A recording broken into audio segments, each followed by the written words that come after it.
Good morning students, welcome in Urmila Devi PG College. Today we discuss about rolling body at inclined plane.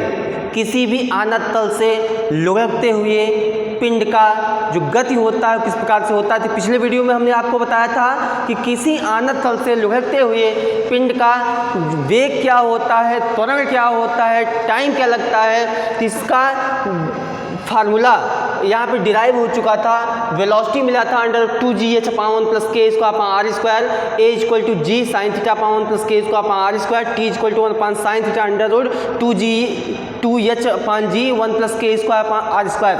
This class is BSc first year physics, paper first mechanics and wave motion.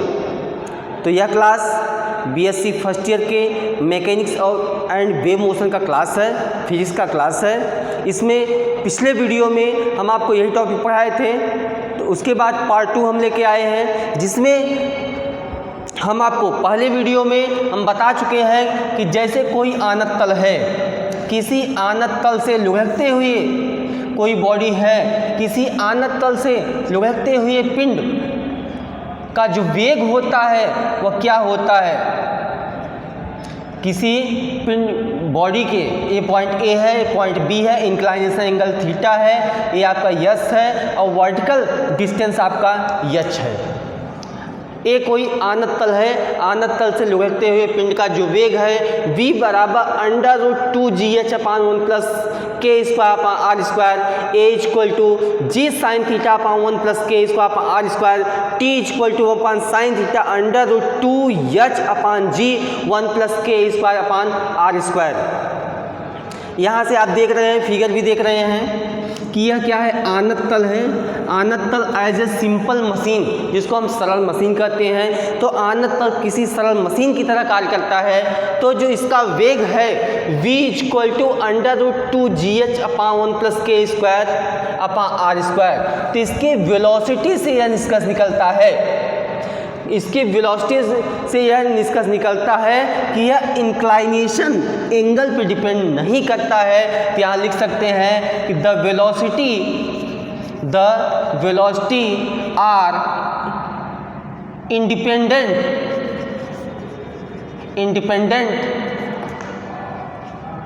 The velocity are independent of inclination angle. इसका मतलब ये है कि जो velocity है वह inclination angle theta पर निर्भर नहीं करता है। इट इज डिपेंड्स ऑन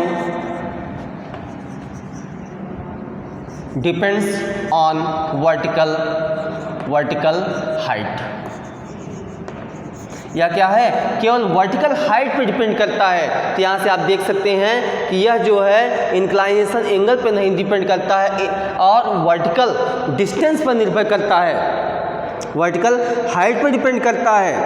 यहाँ पे अगर देखा जाए, यहाँ से भी देखा जाए, जो एक्सेलरेशन होता है, acceleration are depends on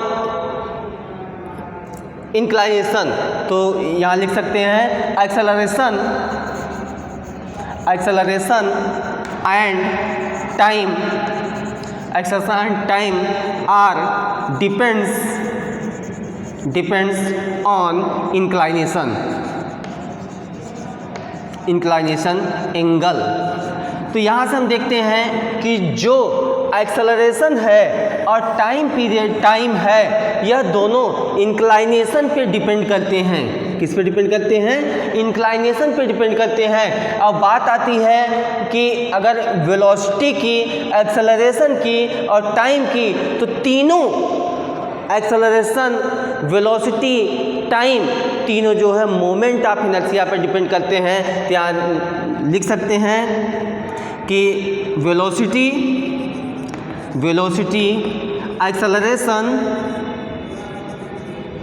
acceleration and time are depends on moment of inertia. तो इसका मतलब ये है कि जो वेलोसिटी है, जो एक्सेलरेशन है, जो टाइम है, वह क्या है, वह मोमेंट ऑफ इनर्शिया पे डिपेंड करते हैं। किस पे डिपेंड करते हैं, मोमेंट ऑफ इनर्शिया पे डिपेंड करते हैं। तो यहाँ से आप देख सकते हैं कि the velocity is independent of the inclination, the velocity is independent on inclination and depend on the height through which the body descends.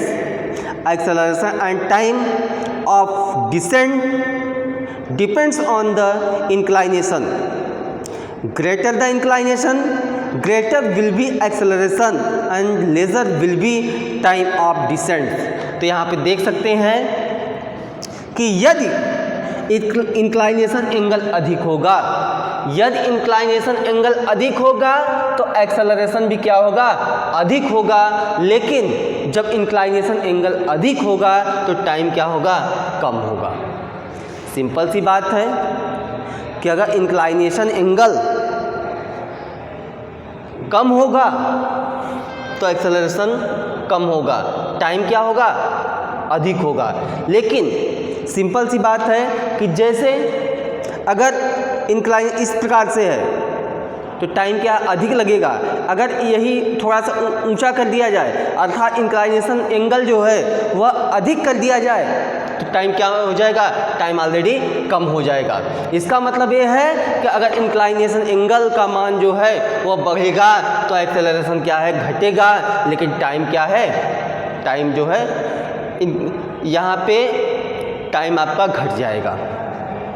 और यहाँ से यह निष्कर्ष निकलता है कि velocity, acceleration and time of descents all depends on the moment of inertia of the body. तो यहाँ से वेलोसिटी, एक्सेलरेशन एंड टाइम यह तीनों किस पे डिपेंड करता है, मोमेंट्स ऑफ इनर्शिया पे डिपेंड करता है। क्यों, क्योंकि I equal to M K square equal to M R square. तो इसका मतलब जो है कि जो वेलोसिटी होगा, जो एक्सेलरेशन होगा, जो टाइम होगा, वह तीनों डिपेंड करेगा मोमेंट ऑफ इनर्शिया पे। किस पे डिपेंड करेगा, मोमेंट ऑफ इनर्शिया पे डिपेंड करेगा। अगर मोमेंट ऑफ इनर्शिया अधिक होगी, greater the moment of inertia of the rolling body, laser will be the velocity and acceleration and greater will be the time of distance.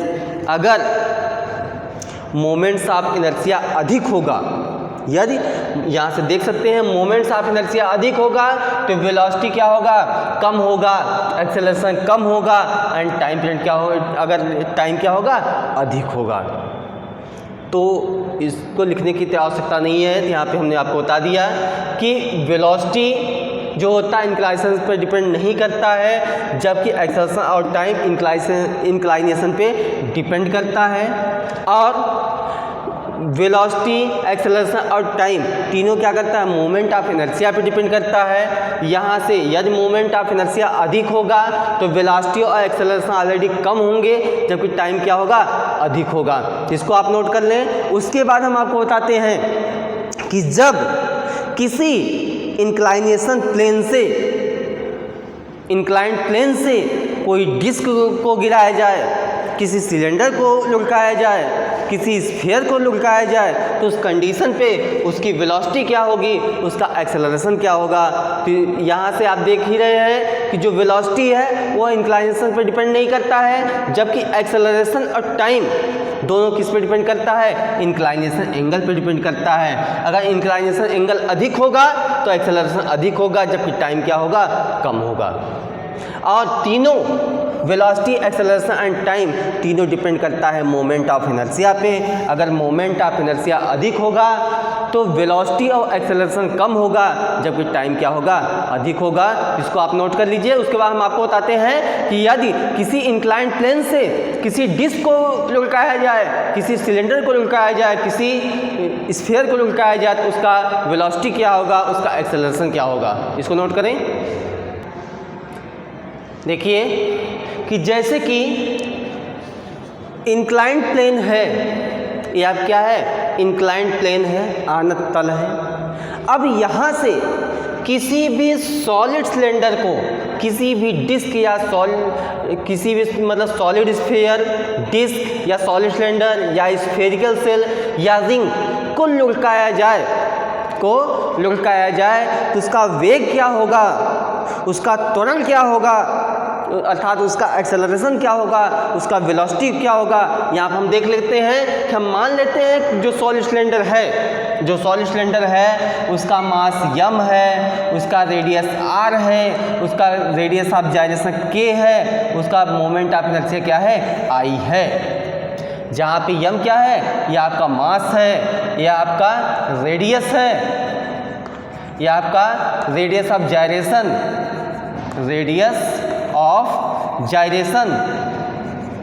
जाइरेशन है, या क्या है, moment of inertia है। क्या है, मोमेंट ऑफ इनर्शिया है। Let us consider a body solid cylinder, disc और a body solid sphere, disc अथवा सॉलिड सिलेंडर, स्फेरिकल सेल और ring have mass m and radius r and radius of gyration is k and moment of inertia is I and are rolled down at inclined plane, then its velocity and acceleration will be। तो यहाँ से हम देख लें कि मान लेते हैं कोई बॉडी है, उसका मास m है, उसका रेडियस r है, उसकी रेडियस ऑफ जाइरेशन जो है k है और उसका मोमेंट ऑफ इनर्शिया I है। यदि वह इंक्लाइंड प्लेन से क्या किया जाए, लुढ़काया जाए, तो उस कंडीशन में उसकी वेलोसिटी क्या होगी, उसका एक्सेलरेशन क्या होगा। फर्स्ट केस के लिए फॉर स्फीयर के लिए क्या करेंगे कि यहाँ से सबसे पहले उसकी मोमेंट ऑफ इनर्शिया देखेंगे। The moment of inertia of A sphere about diameter, the moment of inertia of A sphere about diameter लिख लेते हैं। The moment of inertia of sphere about diameter होता है I = 2/5 mr²। क्या होता है, 2/5 mr² होता है। जबकि हम जानते हैं I = क्या होता है, mk² हो जाएगा 2/5 mr²। क्या हो जाएगा, 2/5 mr² हो जाएगा। m से m कैंसिल हो जाएगा, k²/r² हो जाएगा 2/5। क्या हो जाएगा, 2/5 हो जाएगा। अब हम बात करते हैं जो वेलोसिटी है।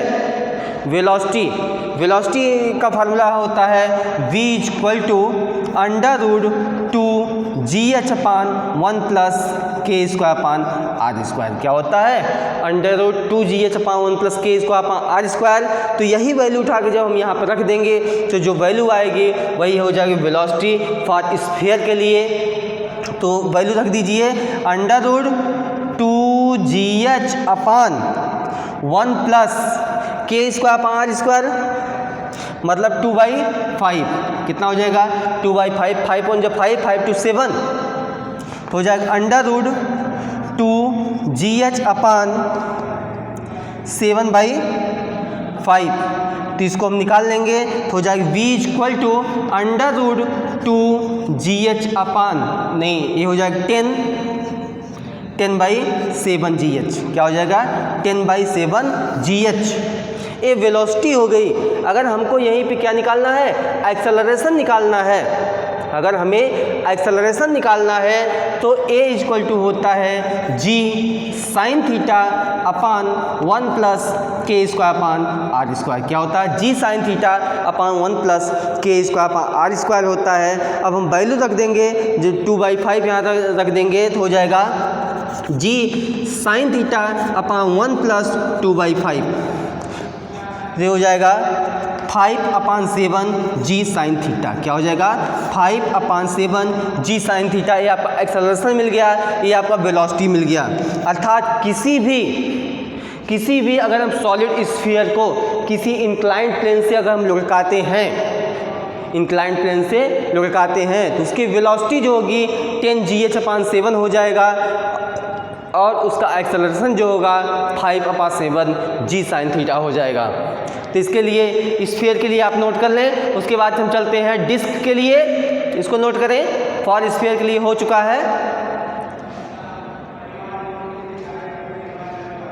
अब देखते हैं डिस्क के लिए अथवा सॉलिड सिलेंडर के लिए, डिस्क के लिए या सॉलिड सिलेंडर के लिए। तो यहाँ कर देते हैं फॉर ए डिस्क और solid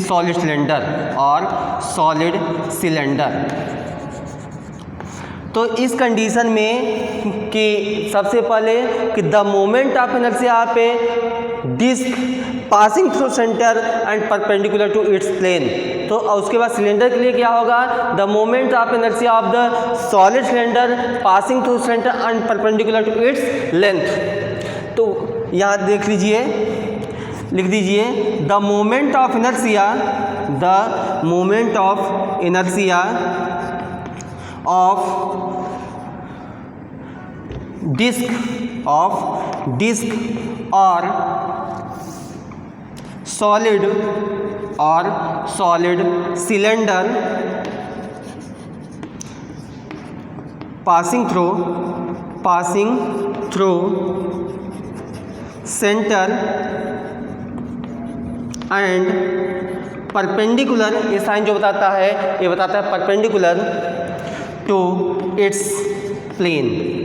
perpendicular to its plane होता है I equal to 1/2 M R square. क्या होता है, I equal to 1/2 M R square होता है। जबकि हम जानते हैं, अब यहाँ से देख लें कि I equal to Yama K square भी होता है, इक्वल टू आया है 1/2 यम आर स्क्वायर हो जाएगा। यहाँ से यम कैंसिल हो जाएगा, तो implies that K square upon R square equal to हो जाएगा 1/2।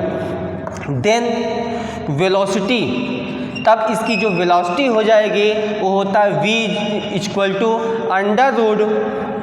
√2gh upon, v equal to हो जाएगा √2gh अपॉन 1 प्लस क्या होता है 1 plus K square upon R square. क्या हो जाएगा कि v equal to √2gh upon 1 plus K square upon R square. अब हम मान रख देंगे तो हो जाएगा √2gh upon 1 plus K square upon R square का स्थान क्या है 1/2 है, यहाँ लिख देंगे 1/2।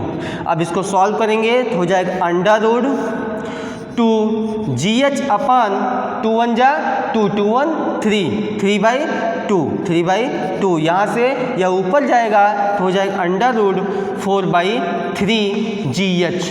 ये मिल गया आपको v वेलोसिटी। अर्थात यदि कोई डिस्क अथवा सॉलिड सिलेंडर जब किसी आनत तल से लुढ़क रहा है तो उसका जो वेग होगा वो हो जाएगा √4/3gh हो जाएगा। अब बात करते हैं एक्सेलरेशन की। अब बात करते हैं जब हम एक्सेलरेशन की बात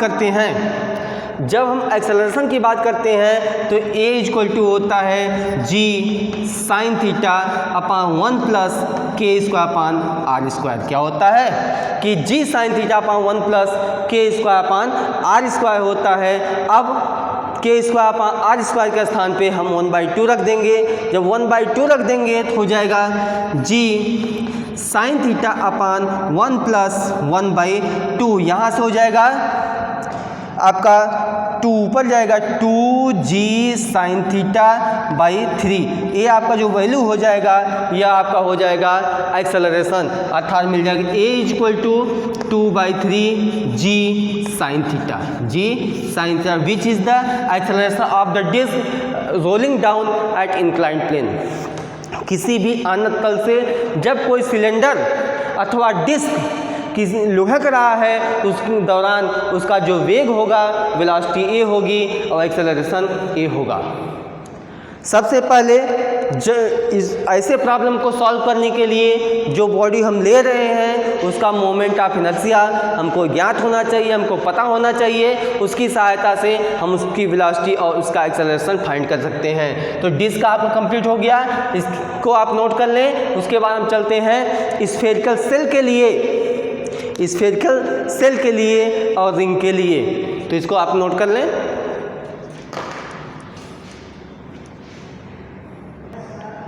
अब थर्ड देखते हैं कि moment of inertia of the spherical shell. सबसे पहले स्फेरिकल सेल के लिए बात करते हैं कि जब कोई स्फेरिकल सेल है किसी इंक्लाइंड प्लेन से वह लुढ़क रहा है तो उसका वेग क्या होगा, उसका त्वरण क्या होगा। तो यहाँ लिख लेते हैं फॉर स्फेरिकल सेल की बात करते हैं तो यहाँ हम देख लेते हैं कि लिख लेते हैं the moment of inertia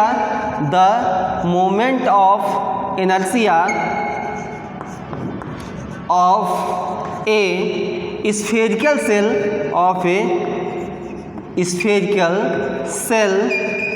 about diameter. तो about diameter I equal to होता है I equal to 2/3 M R square. क्या होता है 2/3 यम आर स्क्वायर होता है। अब जबकि हम जानते हैं एंड आई इक्वल टू क्या होता है I equal to Yama K square होता है। इसका मतलब कि implies that M K square equal to 2/3 M R square. अब यहाँ से यम कैंसिल हो जाता है, implies that K square upon R square equal to मिलता है आपको 2/3। क्या मिलता है K square upon R square equal to मिलेगा 2/3। अब यहाँ से वेलोसिटी फाइंड करेंगे। क्या फाइंड करेंगे वेलोसिटी। जब वेलोसिटी फाइंड करेंगे तो v इक्वल टू होता है 2g अपान 1 plus K square upon R square. क्या होता है 2gh upon 1 plus K square upon R square. तो ये हो जाएगा √2gh upon 1 plus K square upon R square का वैल्यू कितना है 2/3। तो कर देते हैं 2/3। अब हम इसको सॉल्व करते हैं। जब हम इसको सॉल्व करेंगे तो आ जाएगा √6gh/5। क्या आएगा 6gh/5 हो जाएगा, वेलोसिटी हो जाएगा। उसके बाद हम फाइंड करेंगे एक्सेलरेशन। क्या फाइंड करेंगे एक्सेलरेशन। जब हम एक्सेलरेशन फाइंड करते हैं तो होता है a equal to G sine theta upon 1 plus K square upon R square. Formula क्या होता है a equal to G sine theta upon 1 plus K square upon R square होता है। अब स्फेरिकल सेल के लिए यहाँ पे दिया गया है, अब हम रख देंगे 2/3 के स्क्वायर अपान आर स्क्वायर के स्थान क्या रख देंगे 2/3 अर्थात जी sine theta upon 1 plus 2/3।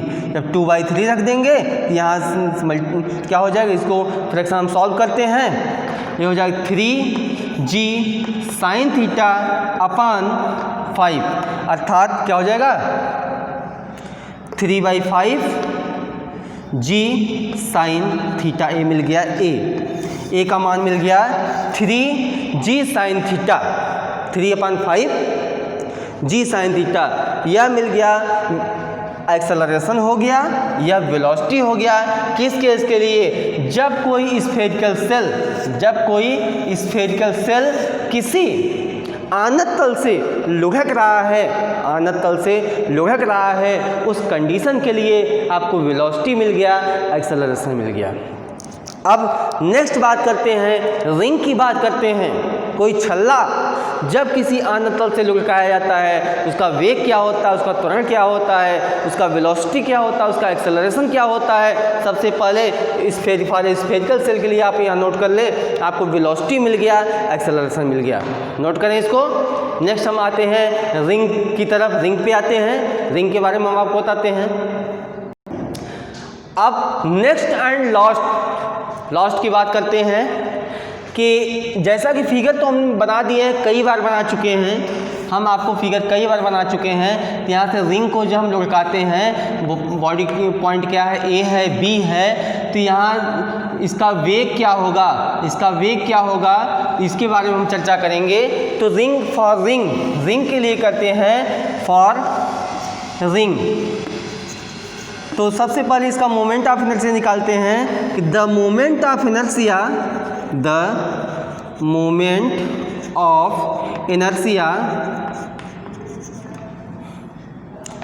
Of a ring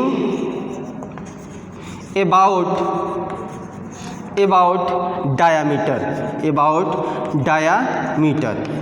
diameter होता है I equal to M R square. क्या होता है? I equal to M R square होता है।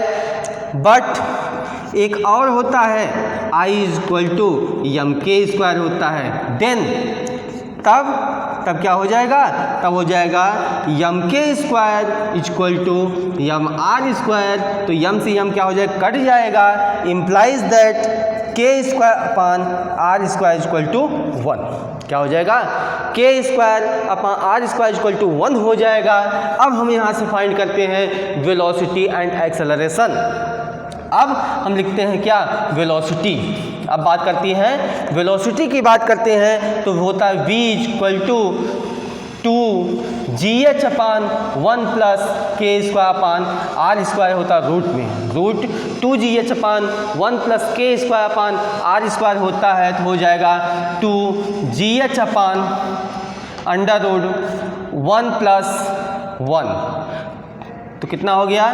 ये हो गया केवल अंडर रूट 2gh अपान 2। दो कैंसिल हो जाएगा, बचे केवल अंडर रूट gh। क्या बचेगा? अंडर रूट gh बचा, अर्थात v का जो मान आया वो क्या आया? अंडर रूट gh आया। अब बात करते हैं एक्सेलरेशन की। एक्सेलरेशन की बात करते हैं, ए की बात करते हैं तो फार्मूला होता है A equal to G sine theta upon 1 plus K square upon R square. क्या फार्मूला होता है? A equal to G sine theta upon 1 plus K square upon R square होता है। तो यहाँ से वैल्यू हम रख देंगे तो जी sine theta upon 1 plus K square upon R square की जो वैल्यू है वो आपकी 1 है। तो अर्थात हो जाएगा A equal to 1/2 G sine theta which is the acceleration of the ring. यहाँ से मिल गया, ये आपको वेलोसिटी मिल गया, ये आपका एक्सेलरेशन मिल गया। किस केस के लिए? जब कोई बॉडी किसी आनत तल से लुढ़क रही है, अर्थात जब कोई sphere, disc, solid cylinder, spherical shell, ring किसी आनत तल से लुढ़के तो उसका वेग क्या होगा, उसका त्वरण क्या होगा, हम इस प्रकार से फाइंड कर सकते हैं। इसके लिए हमको मोमेंट ऑफ इनर्शिया ज्ञात होना अति आवश्यक है। तो हम आशा करते हैं यह वीडियो आपको बहुत अच्छा लगा होगा। हर एक प्रकार की बॉडी के लिए एक्सेलरेशन एंड वेलोसिटी हमने आपको बताया। अब नेक्स्ट के लिए हम इस पे बेस्ड अच्छे प्रॉब्लम आपके सामने लाएंगे और इसको बताएंगे किस तरीके से सॉल्व किया जाएगा। अगले वीडियो का इंतज़ार करिए। तब तक के लिए धन्यवाद।